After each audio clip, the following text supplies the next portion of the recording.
picture natin. Good morning na naman sa hapon. Siyempre, always good morning. Sa video na to nga pala mga master, ay pupunta tayo sa Atimonan Falls. Sama nga pala natin si Master Genesis Quijano at si Master Mark Robert Calesa, aka Crambuds TV. Dito nga mga master, ay gagala tayo sa isang fishing competition dito sa Atimonan, Quezon. Habang bumabiyahe nga kami mga master, ay naisip muna namin mag-selfie dito sa may ledge. Mamaya ka na mag-video, selfie muna tayo. Mapapadaan nga kayo dito mga master, ay talagang mapapaselfie kayo sa ganda ng view. Katapos nga natin gumawa ng memories dito, ay umalis na tayo. Ilang minuto lang at nandito na tayo sa ating destinasyon. Hindi nga pala kami nabasa dito kasi hindi umuulan. Patila nga lang pala tayo dito mga master, tapos nagpunta na tayo dun sa registration. Dahil nga tumila na yung ulan, medyo dumarami na yung tao dito. Ito nga pala yung isa nating kasama mga master, si Master Jackson Wong. Katapos nga niya magpilap mga master, tayo naman yung sumunod. Katapos nga magpilap mga master, ilalagyan ng number yung ating fishing rod na gagamitin. Sabi nga pala sa rules mga master, kung sino man yung mahuhuli na gumagamit ng rod na hindi registrado, ay agad na papalabasin. Nga pala yung numero na nakuha natin kasi medyo maaga pa tayo, number 27. Napansin nga nung kasama natin yung mga tropa natin, mga taga-Lucena. Kaya nga mga master, agad natin silang pinuntahan. Nga palang unang natin nakita ay si Master Sunny, yung kaibigan natin. At nandito rin pala mga master, yung mga legendaring angler natin dito sa Quezon. Habang naghihintay nga tayo mga master, ay nakipagkwentuhan muna tayo sa kanila. Habang nakikipagkwentuhan nga tayo, ay shoutout kay Jessie Padayaw. Shoutout din kay Nelbert Marcelo Capistrano. Shoutout sa iyo par. Shoutout din kay John Jimenezes. Shoutout sa iyo master. Shoutout din kay Baton Joyce Roops.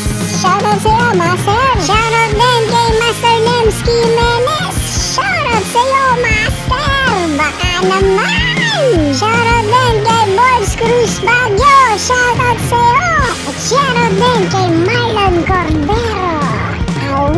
Dito nga mga master, ay tinawag na yung mga participants, kaya pumasok na tayo. Bago nga magsimula mga master, ay binripping muna tayo ng kauntian. Matapos nga ang briefing mga master, ay kung mapapansin nyo ay napakadami talagang participants. Parang kagaya lang nung nakikita natin picture sa Facebook, yung hanay-hanay ng mga angler habang naglalakad. Nung nakita nga namin tong hagdan na to, ay dito na kami unang nag-spot. Habang nagsaset-up nga kami mga master, ay biglang may tumakbo. Wala pa nga 2 minuto ay pisyo na agad si Kuya.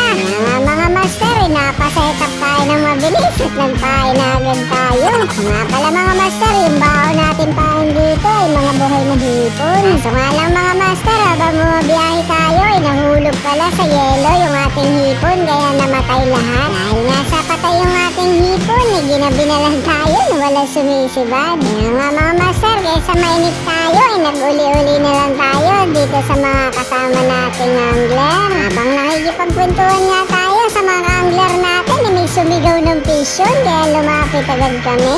Maiahon nga mga master, ay napakalapad na basahan. Kanino kayang damit to? Makabalik nga kami sa pwesto namin, ay napagtripan ni Master Crambuds TV yung rod ni Con. Makabalik nga si Master Darwin, hinahanap na yung fishing rod niya. Nakita nga ka ni Master Darwin, napatawa na lang siya bigla. Parang alam na niya yung nangyayari. Ilang saglit nga mga master, sinibaran tayo. Kaya lang isinabit nun sa ilalim ng gear, kaya hindi natin naangat. Hinayang nga ako dito mga master kasi ang tagal bago sumibad kasi nga patay yung hipon natin tapos sasabit lang. Bali nga natin sa kabila ay may subigaw ng pisyon. Ano kayang isda to? Dito nga mga master ay sinibaran tayo ng pintuan ng tamban. Dahil maya nga lang ay subigaw na naman ng pisyon. Ay napakalaking buwan-buwan na rin. Kasama ang palad nga lang mga master ay hindi kasama itong islang to sa kategory. Nung lumiwanag nga mga master ay nagligpit pa kami. Talagang yanong ganit ng sibad.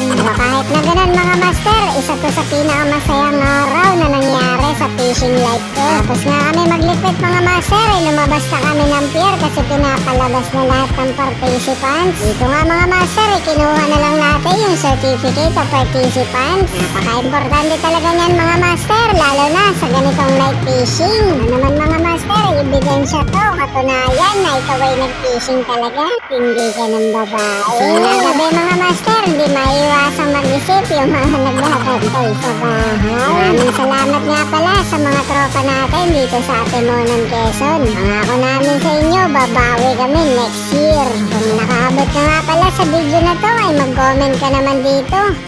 Yun lang, bye-bye!